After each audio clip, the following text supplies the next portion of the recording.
Hola, buenas tardes. Hola, buenas tardes. Hola, hola, ¿me escuchan? Sí, sí, profe, se escucha.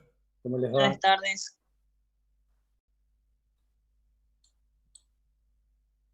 ¿Todo bien?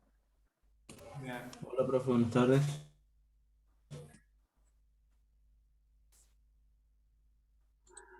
¿Tienen buen audio? ¿Me escuchan? Sí, profe, se escucha bien. Bueno, entonces vamos a iniciar. ¿Cómo andan?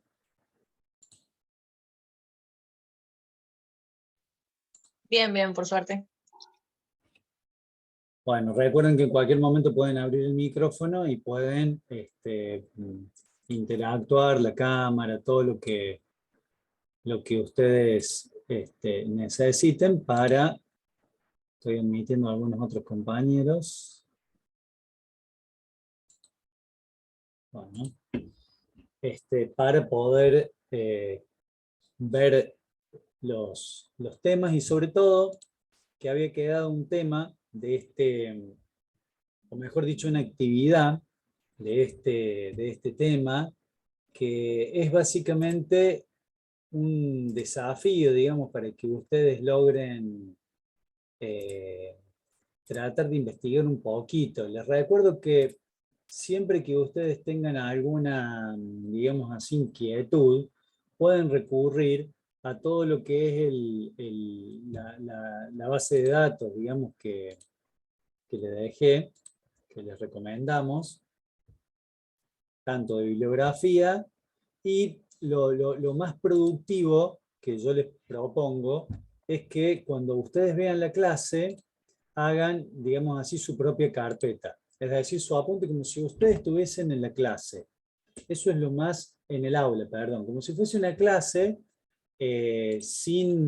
nos abstraemos de todo. O sea, lo que estoy tratando de decir es que es una clase que ustedes deberían tener un aprovechamiento mucho mejor, digamos, sería más eficiente tanto el dictado como la recepción. Entonces, toman toda esa información para su propia carpeta, que va a ser su material de estudio para el día de mañana, y cualquier duda ahí mismo, porque es el material de estudio, pero también es el material de trabajo. Entonces, cualquier duda que ustedes tengan, la plantean ahí para luego en el aula invertida ver el tema, ¿no? Bueno, para no perder mucho tiempo, porque también me gustaría dejarles el tiempo que resta de la clase. Hoy vamos a usar con la clase sincrónica, la vamos a usar aproximadamente en un 50% del tiempo, y el otro 50% del tiempo va a quedar porque luego de esta, digamos así, de esta reunión, yo les voy a habilitar en la UV la clase. Veo a muchos ya que están con el código que le he pedido, digamos, el número de legajo y luego su nombre.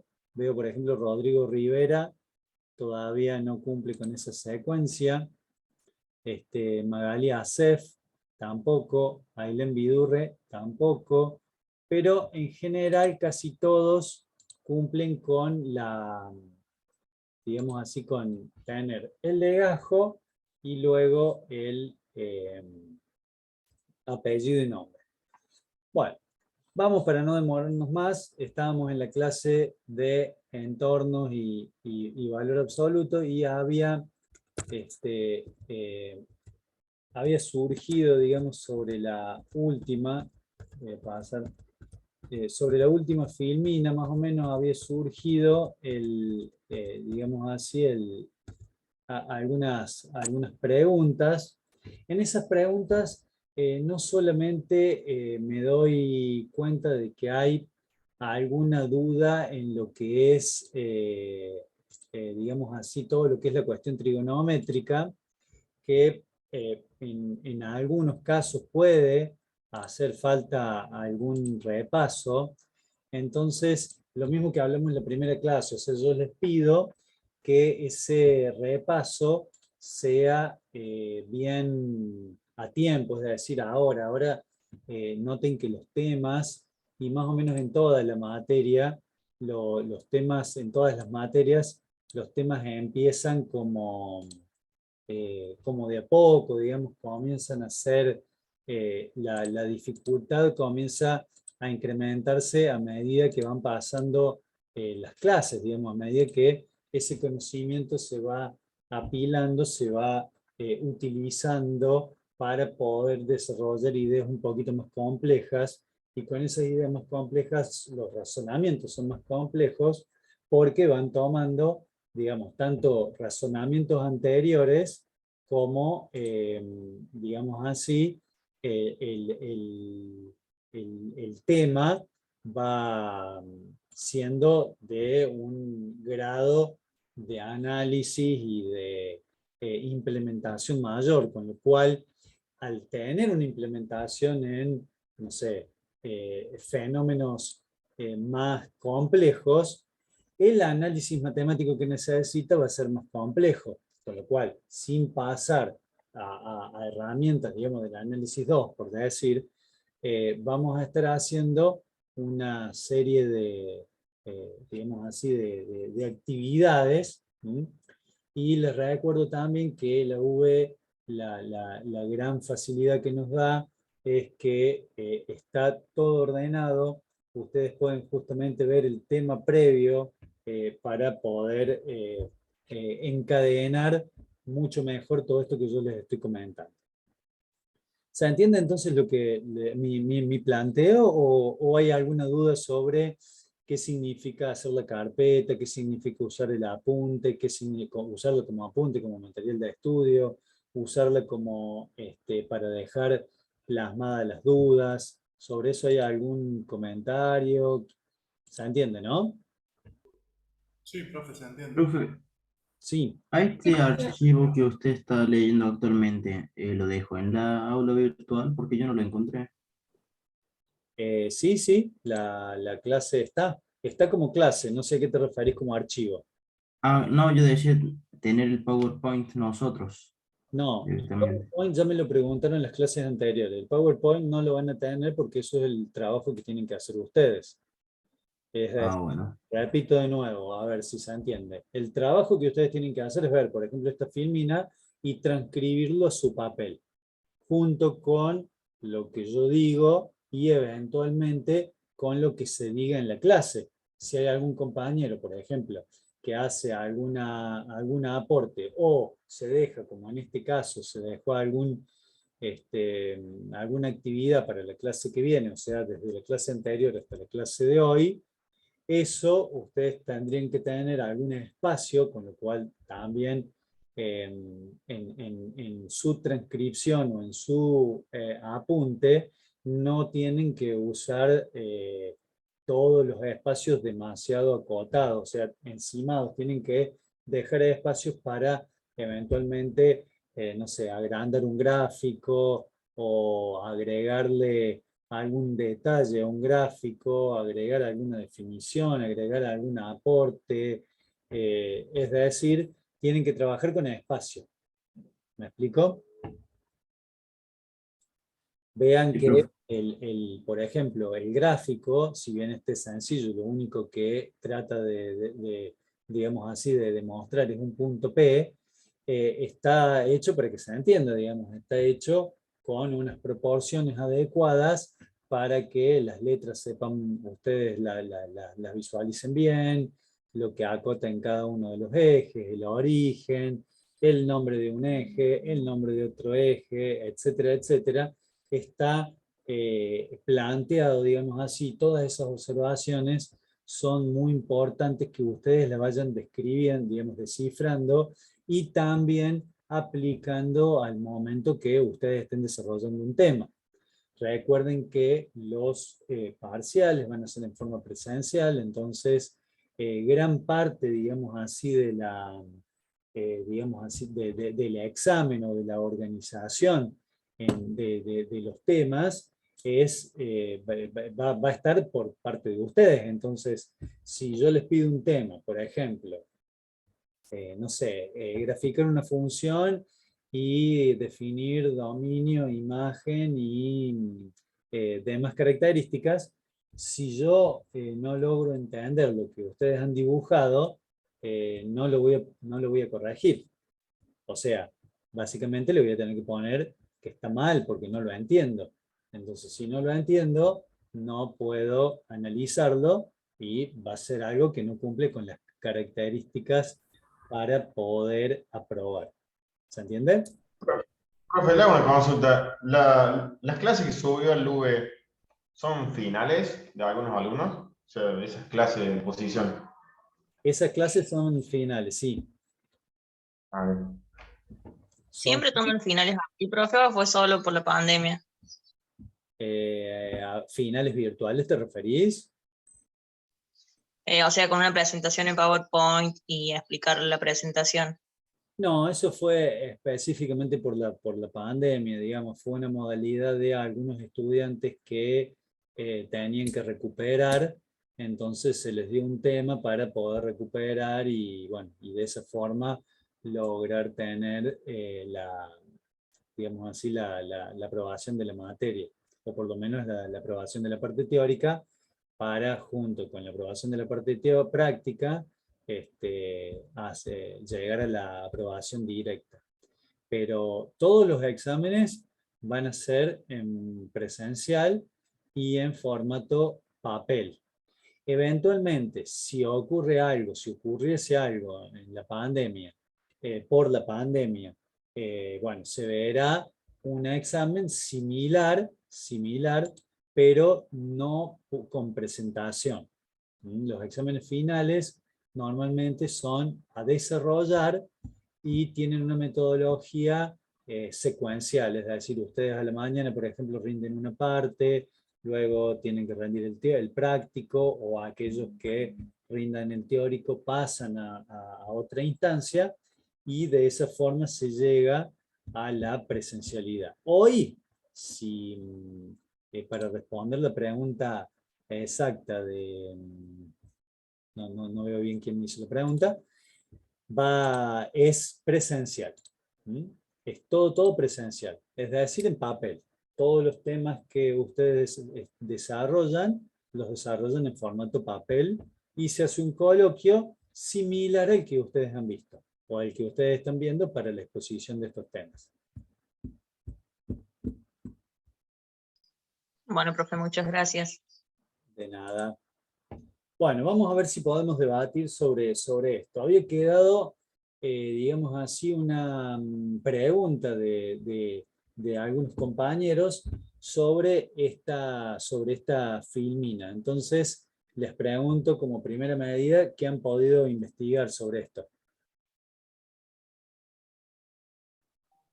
Bueno, principalmente lo que yo le había dicho en la otra clase, que la tangente va a ser tangente a negativa para que puedas determinar lo que es el grado de la inclinación. Bien, a ver yo tengo anotado que había un error. Vos habías dicho, no sé si fuiste vos la que observaste que había un error en la tangente. Sí, justamente que es tangente a la -1, porque para determinar grado a la hora de hacer una función se determina tangente a la -1 y es y sobre x, para que te dé un grado exacto. Y si dependiendo del grado, tenemos que ver si tenemos que sumarle dependiendo la solicitación del ejercicio. Claro, pero lo primero que tenés que ver es que esto es un desarrollo, no es un ejercicio. Y acá lo único que está, digamos así, definiendo es la tangente de este ángulo. Tita es el argumento de esta función trigonométrica. Es un ángulo y la tangente de este ángulo es y sobre x. Es decir, ¿qué es y? Tomando como y sub p acá específicamente en este gráfico, y sub p va a ser la distancia entre 0 y el punto denominado y sub p. Entonces, este lado, si uno ve acá el triángulo, acá tengo los 90 grados, entonces este lado es y este lado es x, porque es la coordenada que da básicamente en cada uno de los ejes. Entonces, por el lado de la tangente está definida, no entiendo muy bien a qué te referís con grado.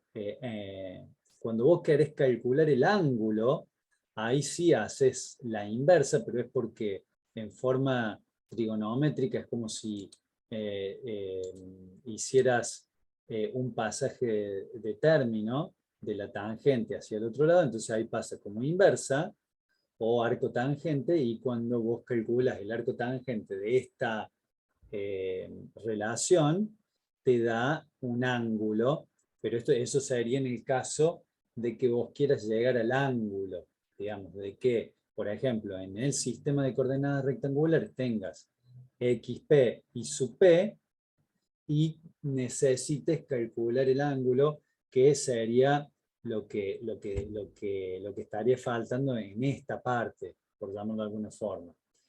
Yo les preparé, pero antes de ir a la parte trigonométrica, hay algo mucho más sutil que analizar aquí. Luego vamos a ahondar en la parte trigonométrica, no se preocupen, pero hay, digamos, lo que yo le pedía también era que analicen esa filmina para ver todas estas expresiones, las 4. Profe, ¿cómo se llama la letra esa, la T, esa letra?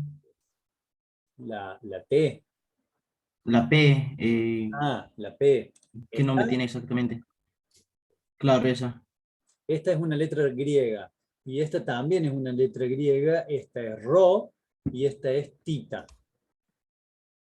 Bueno, si observamos a Rho, la igualdad en la fórmula que aparece ahí, que dice Rho, es igual a x al cuadrado más y al cuadrado, nos daría Rho al cuadrado, lo cual no está expresado ahí. Si lo quisiéramos poner para que nos dé Rho, tendríamos que sacar raíz cuadrada toda la expresión de x al cuadrado más y al cuadrado. Y eso es Pitágoras. ¿Todos entienden el plan, Claro. compañero? Tengo una mano levantada, no sé quién, si la baja. Sí, ahí le faltaría Rho igual la raíz cuadrado. Claro, ponemos Rho, o ponemos la raíz cuadrada de Rho, o ponemos raíz cuadrada todo el... Su compañero se está refiriendo a esta expresión, ¿están de acuerdo? Si no, no es una igualdad. Sí, Claro, sí, profe. no hay igualdad. Bien, ¿cómo se llama esto? Claro, pero si ponemos la raíz cuadrada de un lado, debemos ponerle el otro El teorema también. de Pitágoras.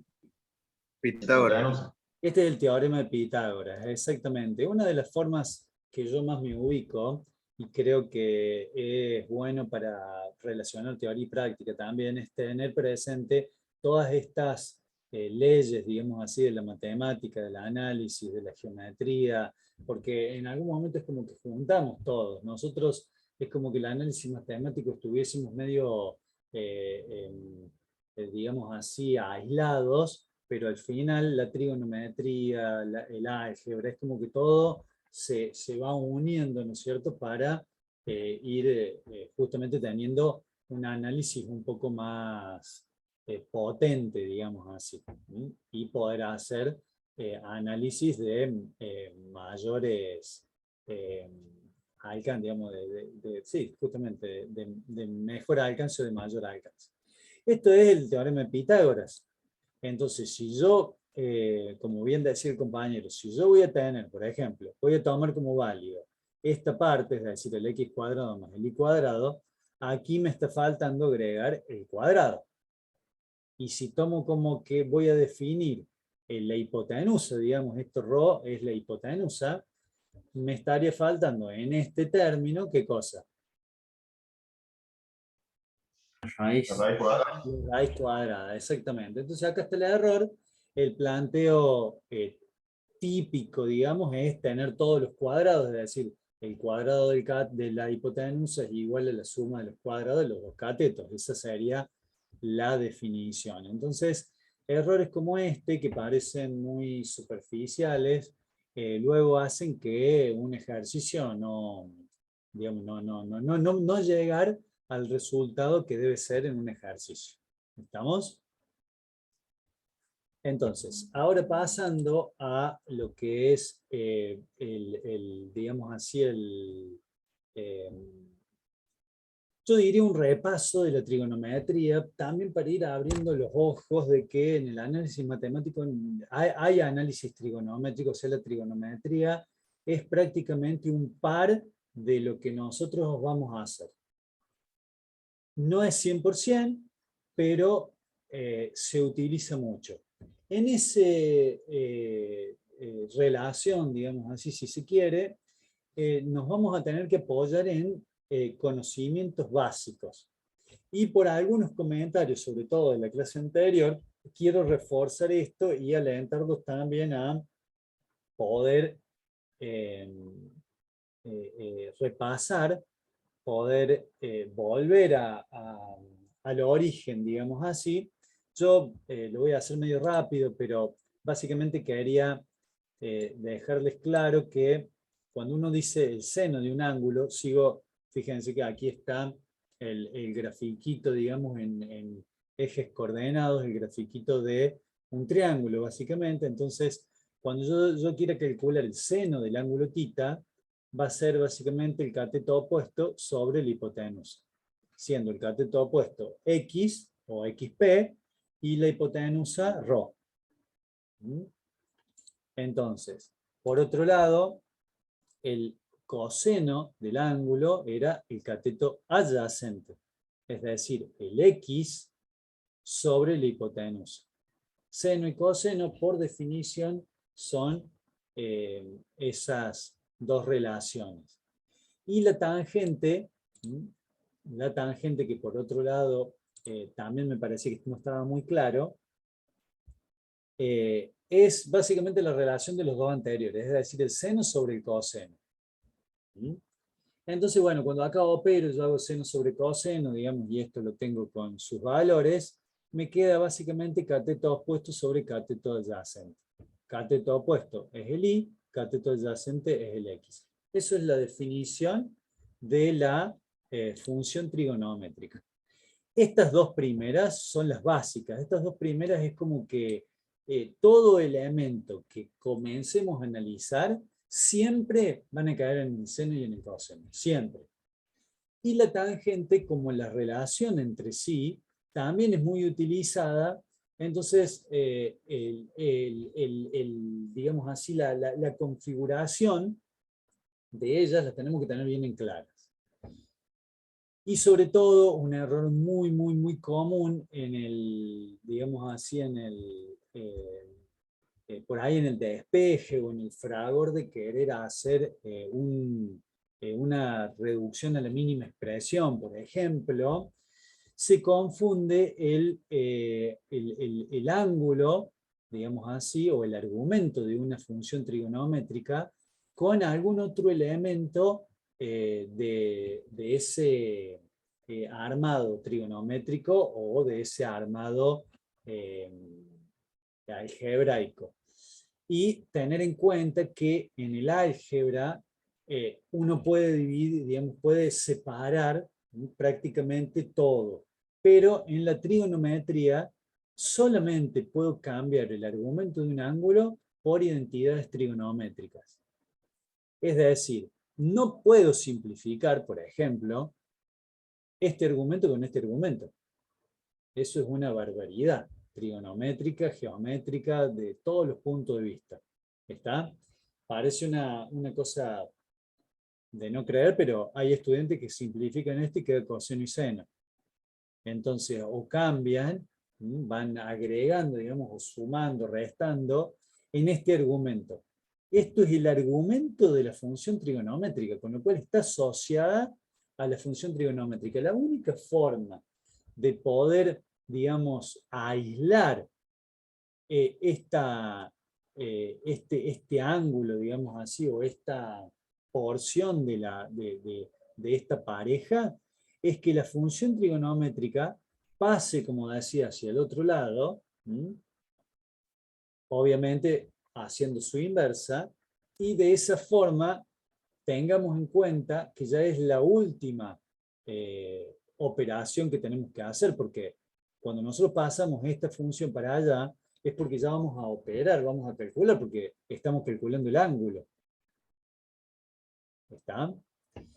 Y gran parte de las equivocaciones por ahí es porque los libros más, o los apuntes por ahí más nuevos, dejan de utilizar las letras griegas y le ponen, digamos, simplifican. Entonces en la simplificación, por ahí se pierde de vista ese argumento. Entonces tengan en cuenta y mucho cuidado cuando van a hacer los desarrollos y todo lo que es el pasaje de fórmulas, de términos, cuando asocian elementos o argumentos o funciones trigonométricas, como por ejemplo seno y coseno.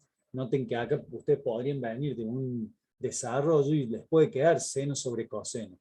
Pero si esto fuese, supongamos, seno de 2 θ, y esto es coseno de 2 θ, acá no es tangente de θ, ni tangente de 2 θ.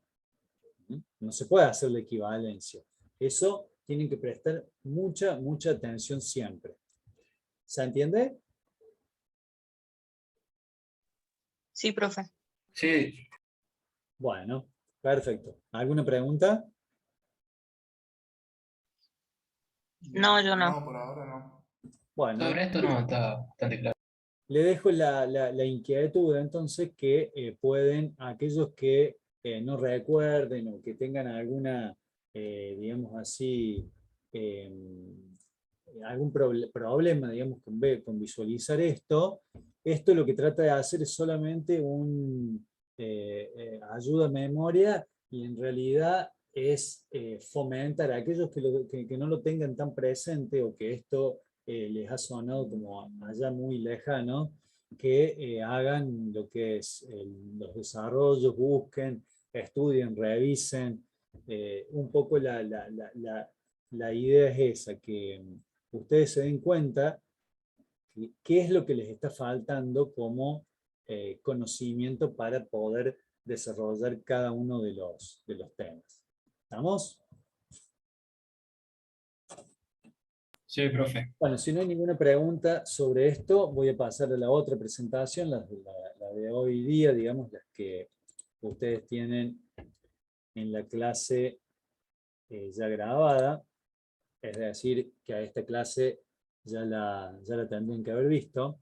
¿Cuántos compañeros han visto ya esta clase? Estamos hablando de función inyectiva, subyectiva y biyectiva. Sí. Sí, la he visto. Yo, He visto. Yo también la vi, profe. Yo también. Bien. yo vi las dos, vi esa y la otra. Había 3, profe, ¿no? Mauro, ¿también la viste? Había 3 videos. Sí, sí, sí. Había 3. Y en la clase se explaya lo que son las funciones constantes de identidad y eso, ¿no? Si no me equivoco. Sí. Hay 3 clases, hay una que es la fundamental, que es la que yo me voy a basar ahora.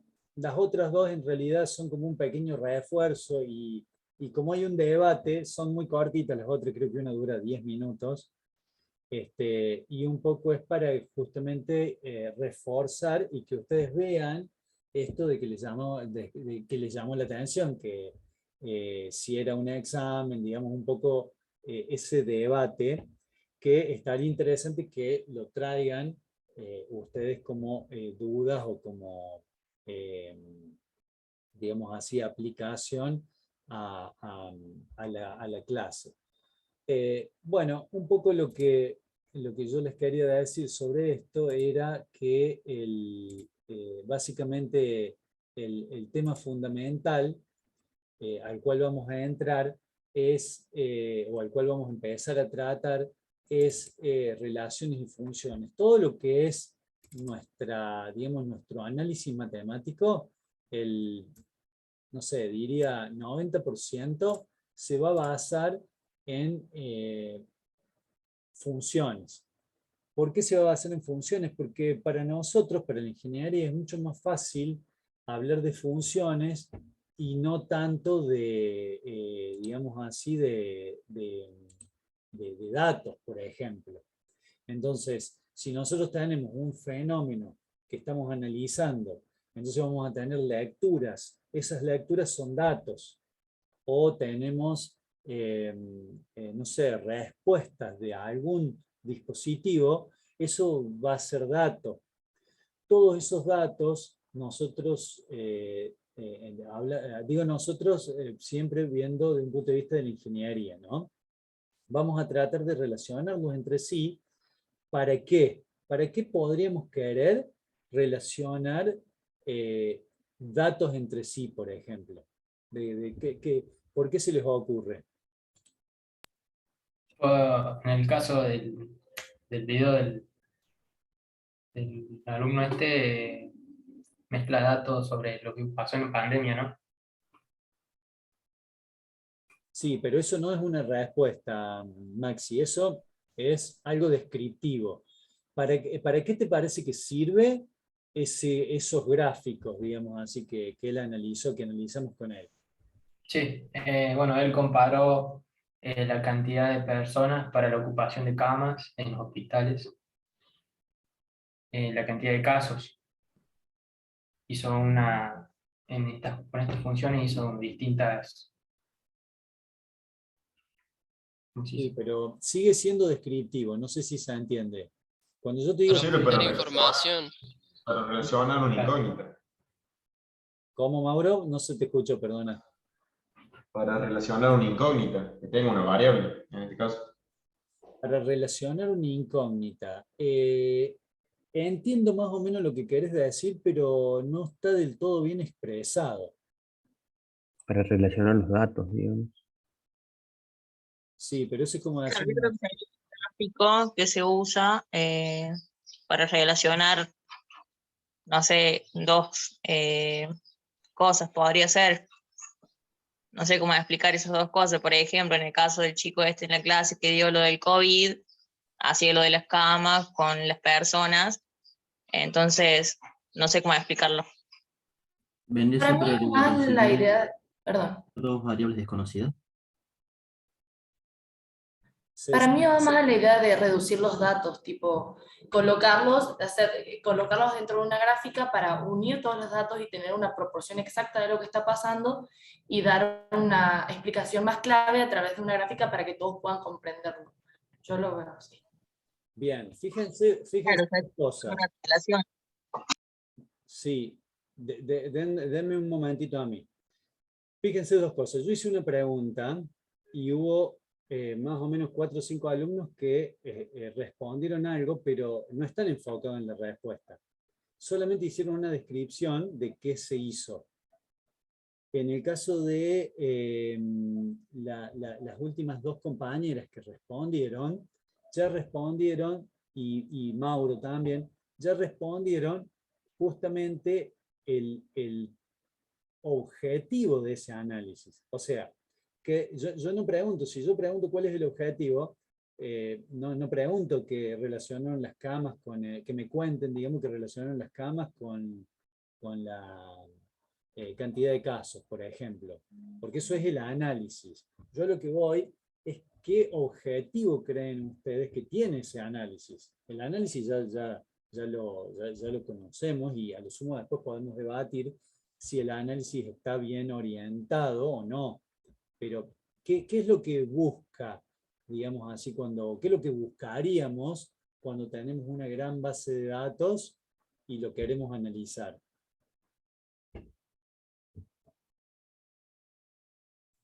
Utilizarla para prever futuros datos. Exactamente. Francesca, fuiste vos la que dijiste, ¿no? Sí. Exactamente. Es exactamente eso. Nosotros vamos a analizar casos, analizamos primero un fenómeno. Ese fenómeno tratamos de medirlo. Esa medición nos da datos. Y todos esos datos luego después los tenemos que ordenar, porque no es lo mismo, por ejemplo, medir camas, que medir casos, que medir, no sé, en el caso del COVID, no estoy dentro de ese tema, pero nosotros podemos medir muchas variables. Luego tenemos que ver cómo las relacionamos, pero nuestro objetivo va a ser tomar decisiones o ver cómo es el comportamiento de eso para poder predecir. Lo que nosotros tenemos que hacer es predecir el comportamiento de algo. Por ejemplo, si ustedes me dicen, en algo básico de la ingeniería vamos a tener que predecir, por ejemplo, cuánto o cómo se deforma un cuerpo. Casi que en cualquier ingeniería van a tener que predecir si el cuerpo es de plástico, tendrá una deformación. Si el cuerpo es de metal, tendrá una deformación. A su vez, si es de metal, puede ser de cobre, de bronce, de aleaciones, de acero, ¿está? Entonces, esa predicción la vamos a hacer en función de un análisis. Y noten que siempre caemos al análisis, y es el análisis matemático. ¿Está? Entonces, la idea de tener una función, ahora vuelvo, para no hacerlo tan largo, vuelvo a decir lo mismo. Esas variables nosotros las tenemos que relacionar de alguna forma. Y allí es donde encontramos o donde buscamos, y muchas veces encontramos las funciones.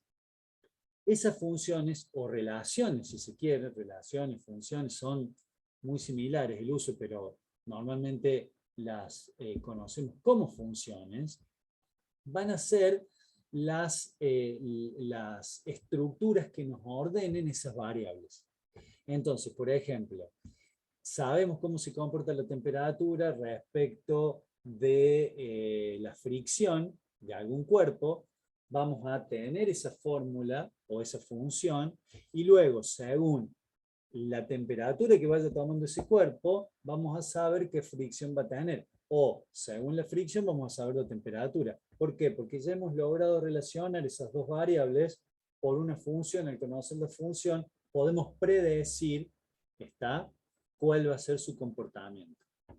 ¿Se entendió entonces?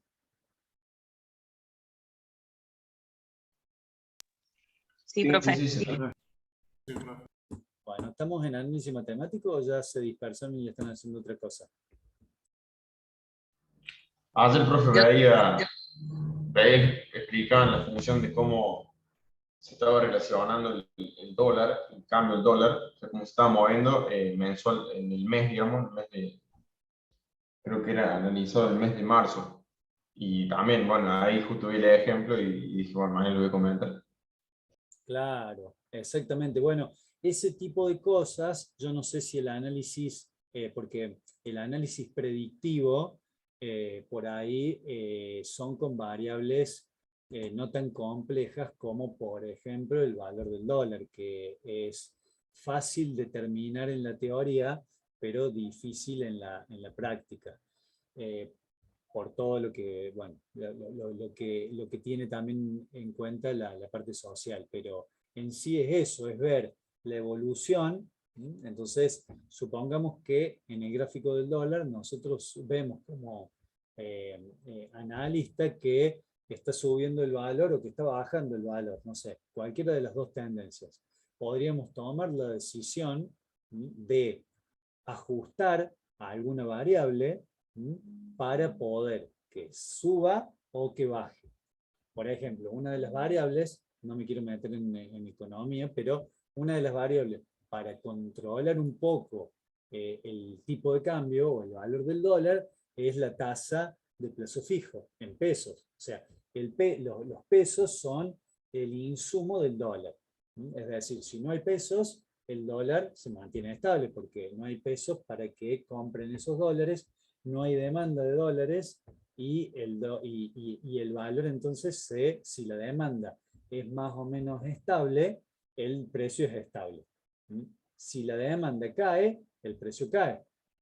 Entonces, cuando la tasa de plazo fijo en pesos, por ejemplo, sube, todas las personas van a ¿qué? A hacer, empresas van a hacer plazo fijo en pesos. Esos plazos fijos en pesos se denomina seca en la plaza, entonces seca en la plaza en pesos, y la sequía de la plaza en pesos hace que el dólar no tenga insumo. Como el dólar no tiene insumo, en vez de subir el dólar, baja. ¿Está? Ese un poco es el mecanismo. Entonces yo podría decir, bueno, a ver, ¿cuál es la variable que tengo? La variable que tengo es definir la tasa de plazo fijo. Entonces, si yo veo que el dólar sube, puedo decir, subo la tasa de plazo fijo, ¿para qué? Para que en vez de que los pesos sean insumo del dólar, que sean insumo del plazo fijo. Entonces, seco la plaza. ¿Está?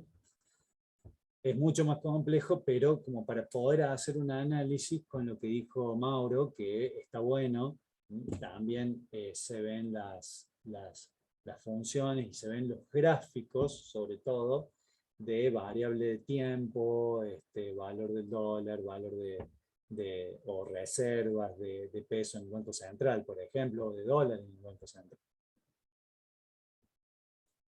Bueno, no sé si algún compañero quiere aportar algo más.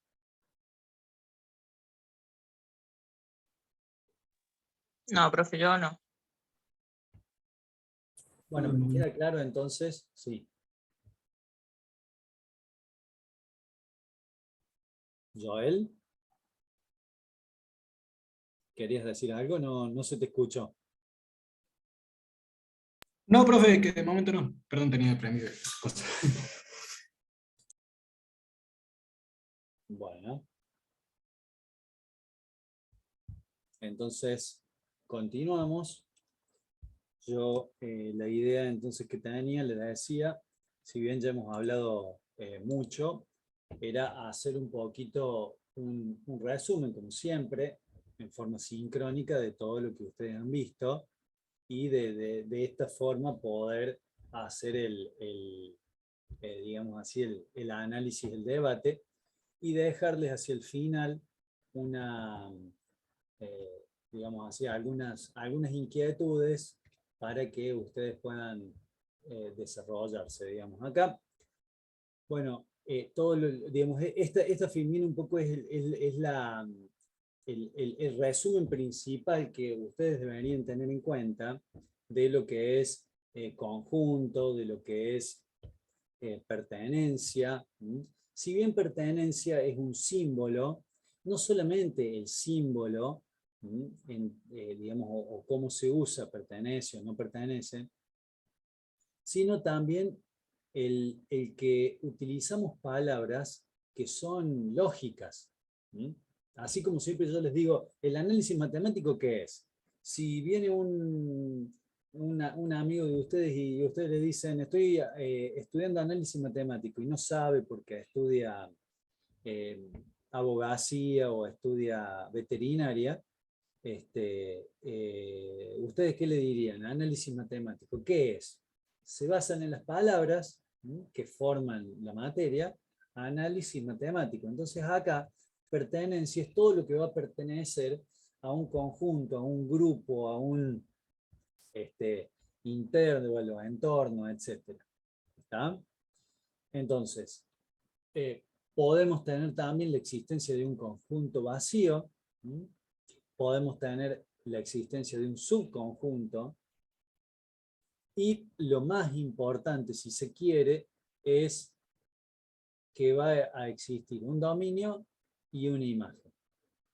Cada uno de estos elementos, tanto el dominio como la imagen, son conjuntos que están separados entre sí, pero que se relacionan íntimamente.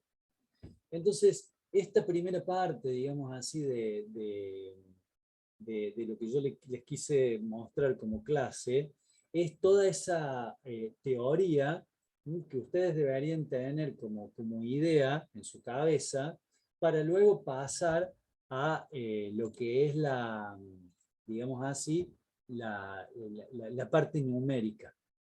Entonces, hoy vamos a hacer mucho hincapié en eso porque la idea es que ustedes reconozcan, digamos así, lo que es esa relación. O sea, vamos a tener un conjunto A, un conjunto B, y esta flecha, digamos así, que uno va simbolizando, y a esto es lo que me refiero.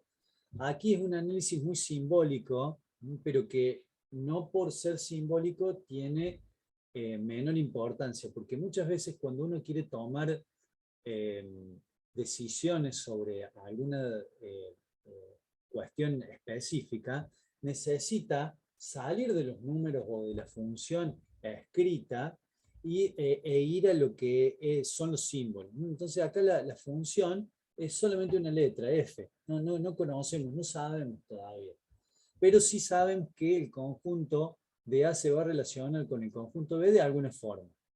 Según cómo se relacione, va digamos, a existir una correspondencia entre ellas, entre el conjunto dominio y el conjunto imagen, que lo llamamos nosotros en general X sub I e I sub I.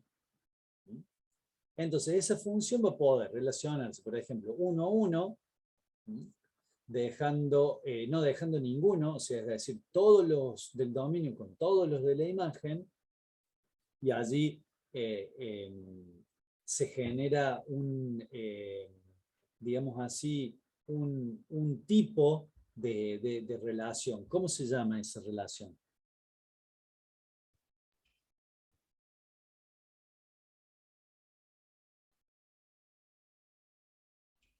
¿Cómo es, profe, la pregunta? Es una función. Sería cuando no sobran, digamos, cuando todos los elementos del dominio se relacionan con los de la imagen.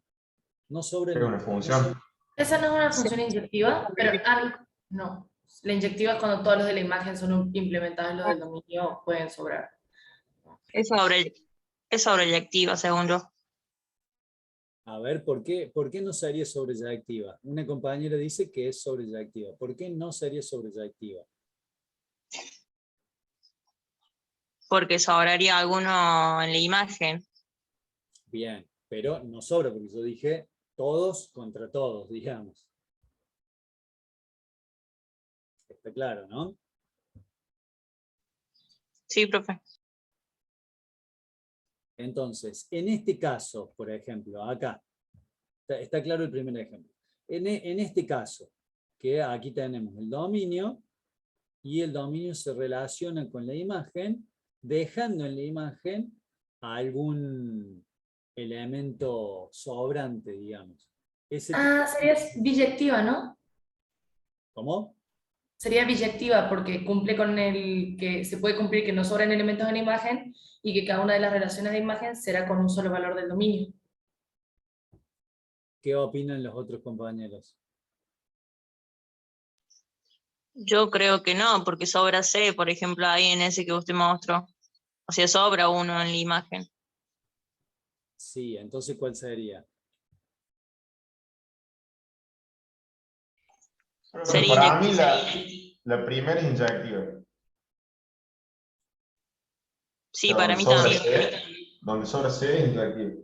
¿Y cómo le explican entonces a la compañera que dijo que era sobreyectiva? Esperen, ¿de qué gráfica están hablando en específico? Porque yo pienso que es la segunda, ¿no? Esta es la primera. Claro, yo no veo. Ahí voy a dejar el puntero. ¿Todos lo ven el puntero? Sí, profe. Sí, profe. De esta estamos hablando.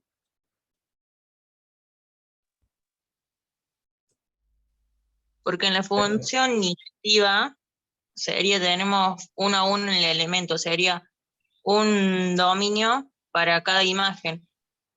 Y puede que la imagen tenga que no tenga un punto del dominio, pero no al revés. Bien, correcto. Correcto. Entonces vamos a la última. Este caso, ¿cuál sería? Ese sí puede ser. Es no. Ese sí puede ser ¿Es biyectiva? Profe, ¿puede ser que se llame función general también o no? Las definiciones pueden ser variadas. Pueden ser variadas. Por eso yo solamente decir es inyectiva, también me gustaría que justifiquen, aunque sea mínimamente, para que sepamos bien, sobre todo de qué está hablando, porque por ahí puede haber alguna confusión. Si nos basamos digamos, en cómo están valoradas en el video, que es la mejor forma para no andar mezclando, porque ya de por sí es una mezcla, inyectiva, biyectiva, sobreyectiva, no inyectiva alguna, ¿está? Hay que tomar siempre una forma de clasificación y una vez que está claro eso, recién tratar de analizarlo de alguna otra forma o bajo alguna otra estructura. Profe, lo que sabemos de la segunda, en el caso que C y E no tienen un punto del dominio, no es una inyectiva. Eso lo podríamos asegurar.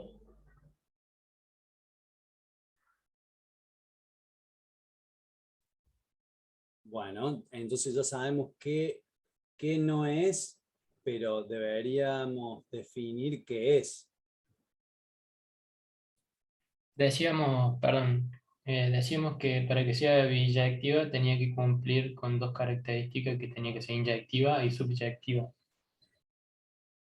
Y para hacer, en el gráfico del video salía que las no subyectivas y las no biyectivas era el mismo gráfico. Las características que tenían que tener las no subyectivas, que son, no sé si es la que está mostrando en este caso. Sí, pero eso es como que es demasiado extenso. Es solamente la pregunta, ¿cuál es este? Aparte, no mezclen términos, porque si no es como que están inventando un nuevo grupo. ¿No sería sobreyectiva? Porque para cada imagen hay un dominio, para cada dominio hay una imagen, pero una imagen puede tener más de un dominio, si no recuerdo mal. En la sobreyectiva no sobraban. Ah, cierto. Entonces esta normalmente se denomina no sobreyectiva. Es como una excepción, pero que usa el planteo de la sobreyectiva. Miren, acá con esto se va a aclarar un poco. Esta, bueno, la inyectiva, la no inyectiva, porque acá no debería sobrar, perdón, acá sobra y acá sobra, pero acá es 1 a 1 y en esta es 2 a 1. Entonces sobra, pero acá se relacionan 2, no 1 a 1. Y en esta, que sería el caso, tenemos que no sobran y acá y son 1 a 1. Aquí sobran y encima son 2 a 1. Y por último, bueno, también podría ser no biyectiva, ¿no? No sobreyectiva. Ah, no, es lo mismo. Son iguales, profe. Por eso decía que las no biyectivas y las biyectivas, las no biyectivas y las no subyectivas eran parecidos. Sí, sí, son iguales, no te parece.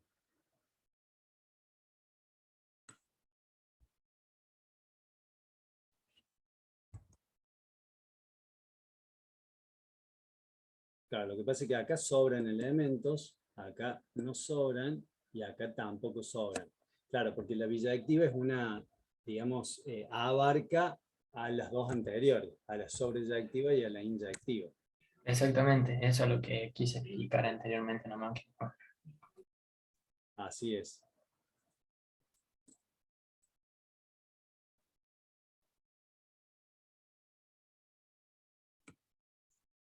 Bueno, continuamos.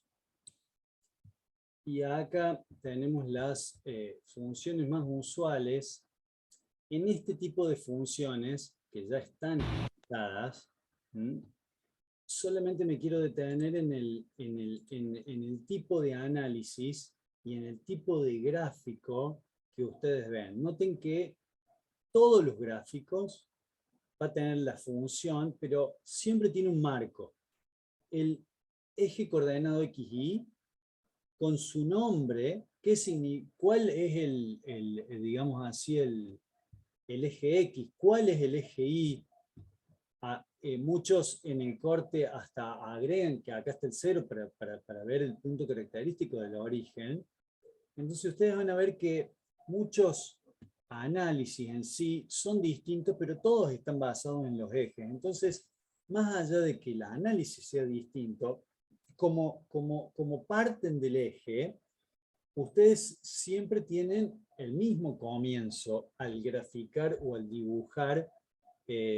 Aquí en este caso sería una función, pero un desarrollo o un gráfico para justificar un desarrollo. Entonces, con esa mecánica, ustedes tienen que trabajar con la mecánica de decir, yo lo primero que necesito saber es cuál es mi marco de referencia. Mi marco de referencia son dos ejes que están a 90 grados cada uno y que uno se llama X y el otro se llama Y. En el 99,9% de los casos va a ser igual. Y una vez que ustedes se acostumbren a esto, van a ver que solos le va a caer cuando estén analizando otra función de decir, bueno, pero ¿y cuál es la variable? ¿Cuáles son los ejes? Para poder empezar ese análisis, justamente. Difícil van a poder hacer un análisis si no tienen el marco y no saben en dónde están los ejes. Porque esta constante podría ser constante acá, allá, más arriba. Entonces, necesitan ser organizados, se necesita orden y organización en eso. Entonces, en el caso de una función lineal o identidad, noten el origen, X, Y, la gráfica, la función. Esto puede ser Y igual a X o f de X igual a X. Luego empezamos el análisis. La función cuadrática, cuando pasa por el origen, que no tengo término independiente. Cuando tengo término independiente, que es básicamente el valor del corte en el eje de las Y. La función cuando tengo un signo negativo, que sería la inversa a la primera.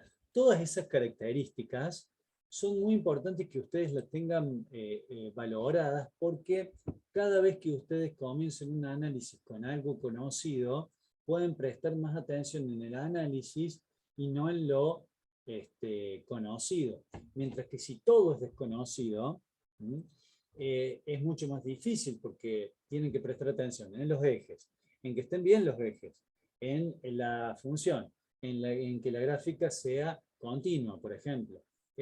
Entonces, cuando ustedes ven que independientemente del gráfico, aquí hay un exponente al cuadrado, ¿qué es?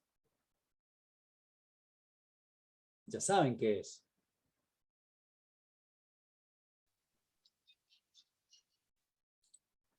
¿Qué sería? Una función cuadrática. Una función cuadrática, también llamada Una parábola. una parábola, exactamente. Todo eso no tengan miedo de responder, ¿eh? Espero que no se hayan desconectado y no estén haciendo otra cosa, repito. Nos aboquemos a esto, que es importante conocer, porque si ustedes conocen más o menos cómo va a ser o cómo son estas características, cómo se reflejan estas características en la gráfica, es mucho más fácil después hacer los análisis y los ejercicios. Entonces, la función logarítmica, cuáles son las características de la función logarítmica. Noten que una vez que está la función logarítmica, prácticamente trabajan ¿en dónde? En el eje positivo de abscisa. Exactamente. Anulan la mitad del espacio, digamos. Entonces, si esto fuese la batalla naval, ya saben que acá no hay nada. Van solamente a buscar acá cuáles son sus valores o cuál es el punto a calcular en el eje positivo. Todo ese tipo de, digamos, de características es información muy valiosa para poder hacer esto de el análisis matemático. Entonces, también, por ejemplo, en la función exponencial, esta función exponencial no solamente nos da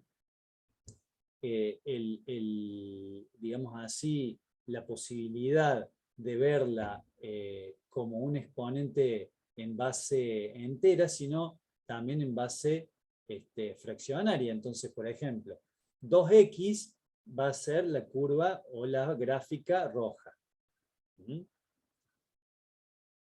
Y la inversa, digamos, a esa gráfica, es un medio a la X. La inversa, ¿a qué le llamaríamos inversa?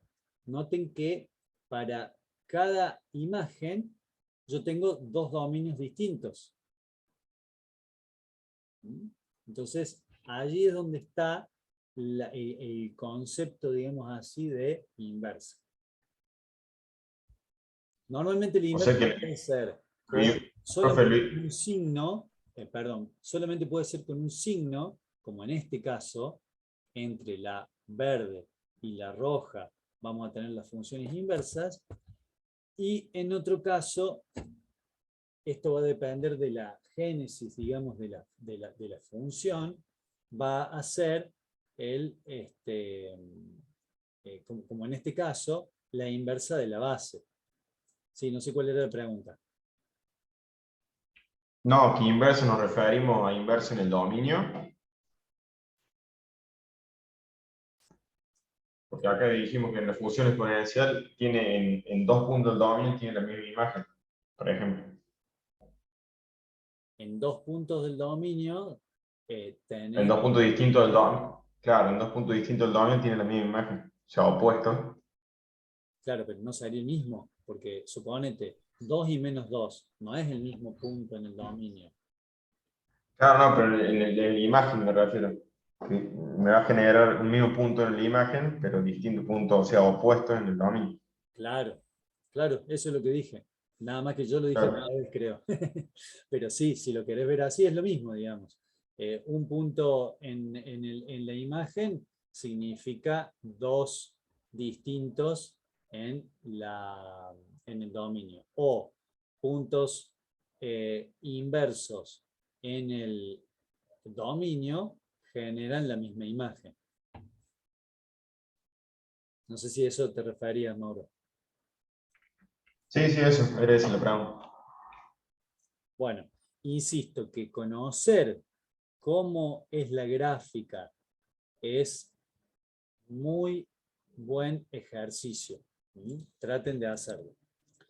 Por otro lado, y a modo de resumen ya, les voy a dejar esta secuencia, digamos así. Por ejemplo, diciendo el área de un cuadrado. El área de un cuadrado, todo el mundo sabemos que sería el lado por el lado. No hablamos del lado menor ni del lado mayor porque el cuadrado es justamente una figura geométrica que tiene 4 lados y los 4 lados son iguales. Entonces, si yo quiero calcular el área, podría ser el lado al cuadrado. ¿Estamos? ¿Todos lo ven a eso? Sí, profe. Profe,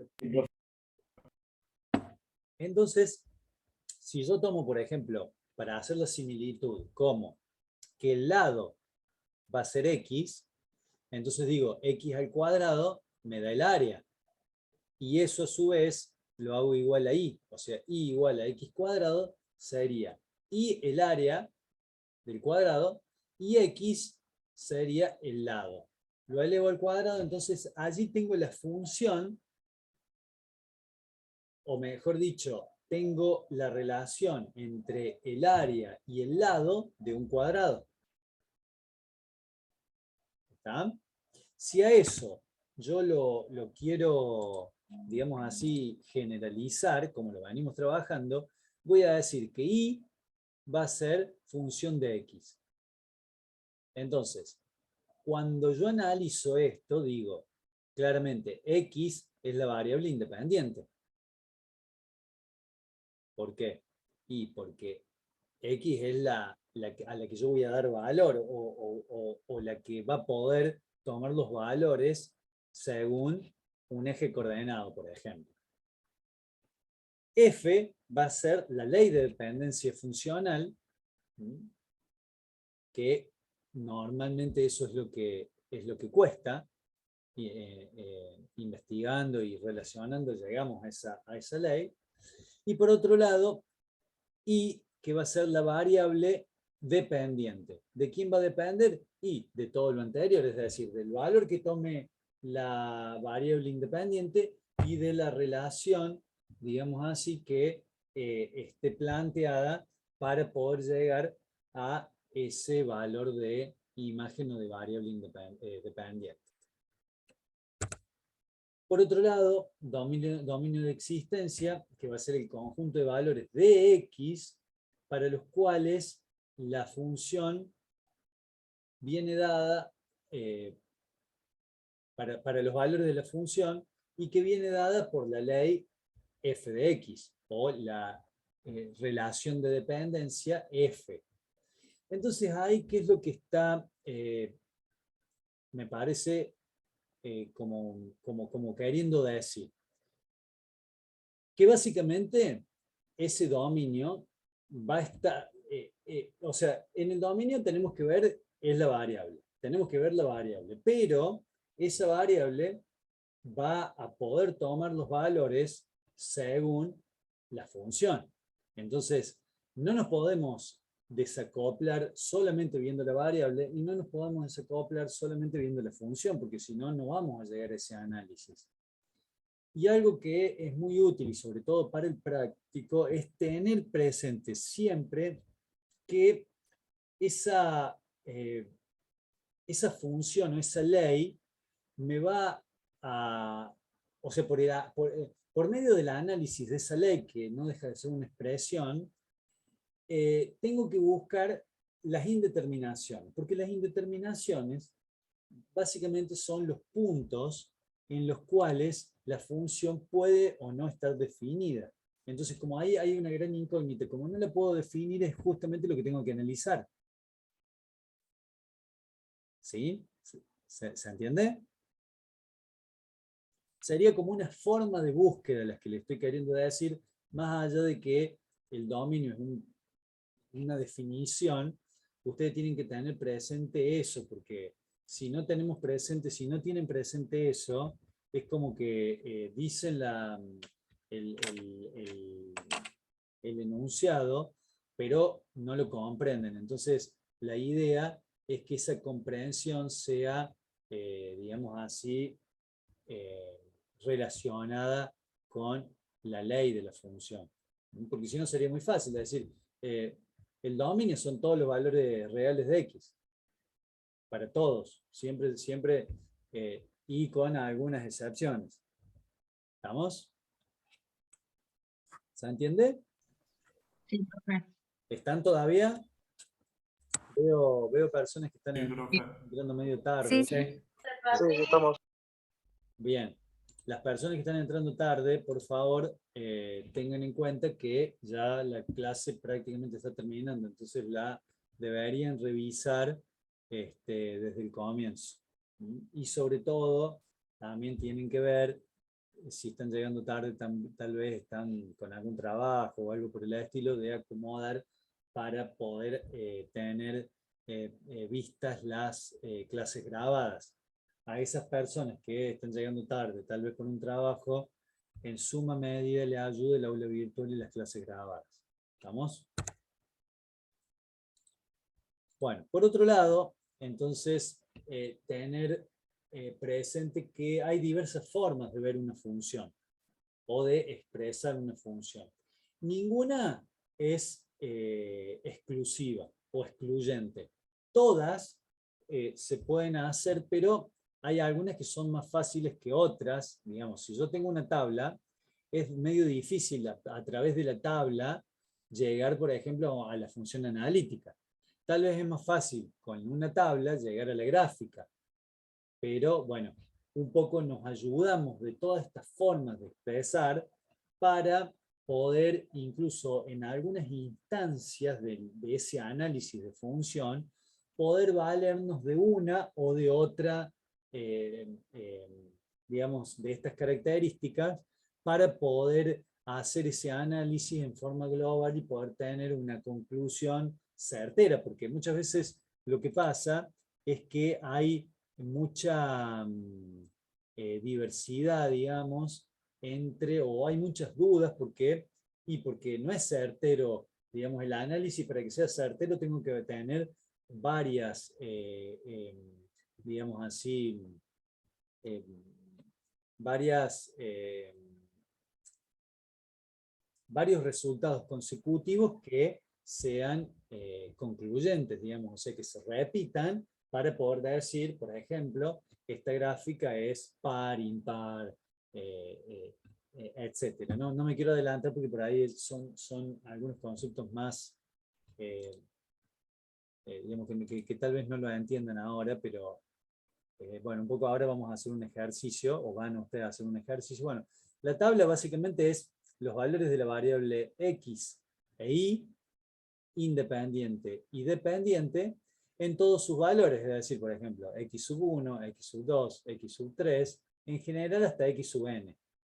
¿Esto qué sería, por ejemplo? Y bueno, si yo tengo la función de alguna forma tabulada, y yo ya sé que, por ejemplo, si esto vale 2, acá va a valer 10, si vale 5 va a valer 30, y así sucesivamente, con esta tabla yo podría graficar, porque sería como un, digamos así, ya los valores, un resumen de lo que yo voy a graficar. La gráfica sería... De paso, profe, también me sirve para justificar alguna discontinuidad, si así me diera la función. Sí, es cierto, pero te va a ser muy difícil ver la discontinuidad acá, porque como vos vas a tener saltos que no van a ser saltos continuos, es decir, acá ni continuos ni cercanos. Es decir, tal vez tenés, suponete, 1, 2, 3, 4, con lo cual hay una cierta, digamos, una separación uniforme en cada uno de estos puntos, pero muchas veces podés tener, no sé, 2, 5, 6, 10, 9, y aunque lo tuvieses 1, 2, 3, 4, es muy difícil, salvo que justo te den la discontinuidad, el valor de, ver, digamos, en el valor de la variable dependiente, esa incongruencia, digamos, que te diría, acá hay una discontinuidad. Pero sí, técnicamente... Claro, por ejemplo, profe, si hablamos de una racional, si ubico los valores que me hacen 0 el denominador, ahí sé que va a tener un problema la función y me podría dar cuenta qué tipo de discontinuidad es. Pero eso es desde el punto de vista del análisis. Acá lo que yo estoy diciendo es que vos tenés la tabla, y esta tabla tal vez, no necesariamente la tenés que haber hecho vos. ¿Está? Entonces haces el análisis en función de la tabla. Si a la tabla le hiciste vos, seguramente que vas a tener, digamos, presentes esas discontinuidades por el análisis que estás diciendo, y ahí en las discontinuidades harás un paso, suponete, menor al que yo te estoy diciendo. A lo mejor, por ejemplo, venís de 10 en 10, y en la discontinuidad utilizas 0,5 de incremento. Entonces vas 1, 1,5, 2, 2,5, 3, 3,5, terminaste de analizar o de ver la discontinuidad y después volvés, no sé, 6, 7, 8, 10, 20, 30, ¿entendés? Claro, sí. Bueno, del punto de vista del gráfico, sería la, digamos, la expresión o el dibujo, digamos de alguna forma, y bueno, haríamos el análisis en base al dibujo. Y las analíticas, que es, digamos así, las que más vamos a ver, las más frecuentes, porque ustedes van a tener y van a ver toda la expresión aquí, y básicamente desde aquí se va a hacer la gráfica, y eventualmente, o antes o después, se va a hacer la tabla. Entonces, por ejemplo, si nosotros tuviésemos, como dijo el compañero, que puede ser que querer hacer el análisis de una discontinuidad, o el análisis de en qué campo tiene validez la gráfica, vamos a dar valores a X, supongamos, positivos y negativos, para saber si hay continuidad en los dos campos o en los dos semiespacios o no. En el caso de la logarítmica nos daríamos cuenta que si nosotros ponemos, por ejemplo, -1 o -2 o -3, no nos va a dar resultado, mientras que si ponemos 1, 2, 3, 4, sí nos daría resultado. Entonces ya sabemos que hay o una discontinuidad o no existe la gráfica en ese semiespacio. Entonces, eso es como la investigación que se va haciendo y es la forma de ir detectando dentro de esa investigación algunos, digamos así, algunos hitos para poder profundizar en ese análisis. ¿Se entiende? Sí, profe. Sí, se entiende. Sí, profe. ¿Sí? ¿Alguna duda, alguna pregunta, algún aporte?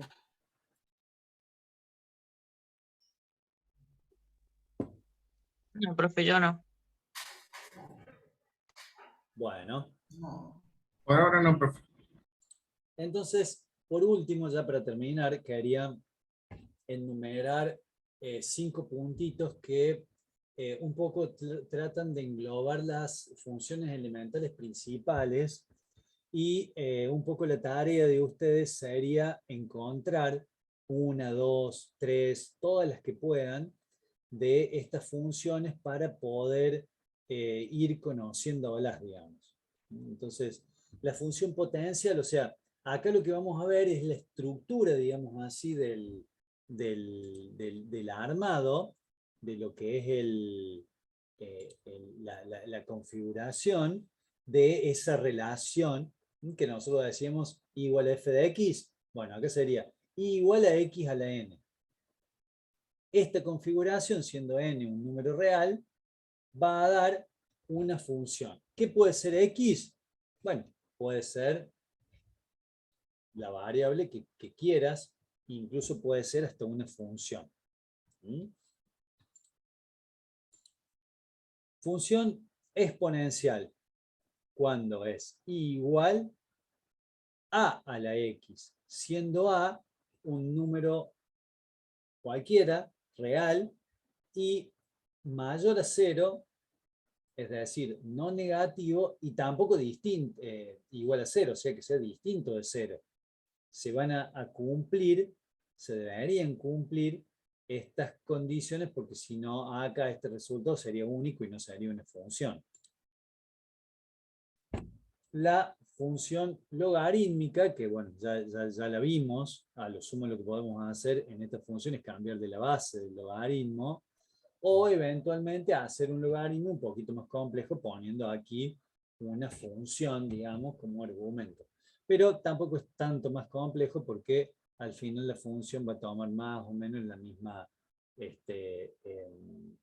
digamos, la misma impronta. Es decir, por más que acá pongamos una función súper larga, no va a existir logaritmo negativo. Entonces, la gráfica va a ser muy, muy parecida. Y esa es la potencia que nos da en el análisis, porque independientemente de cómo sea la configuración, nosotros ya podemos ir encontrando, a medida que vamos resolviendo, ya podemos ir intuyendo cómo nos tiene que dar ese resultado, ¿no? Entonces, eso por ahí es muy importante, decir, bueno, yo, a ver, independientemente de todo esto, lo estoy haciendo, ¿y cuál tiene que ser el resultado? Y bueno, si yo puedo predecir eso, ya tengo la verificación, y recuerden lo que les decía en las primeras clases, que la teoría va a enriquecer, digamos así, su herramienta, su caja de herramientas para, sobre todo al momento de las verificaciones o de algunos desarrollos. Luego la función trigonométrica, que, bueno, acá lo separa, no sé por qué, pero es un error del editor de texto, que básicamente es igual a seno de x, en el cual la función está como, primero, como trigonométrica, pero también puede estar dentro del argumento una función lineal, cuadrática, etc. Y la función compuesta que esta función, bueno, un poco lo que trata de digamos, de hacer la introducción es en el campo de lo que es función de función, es decir, que yo tenga, por ejemplo, una y igual a función de u.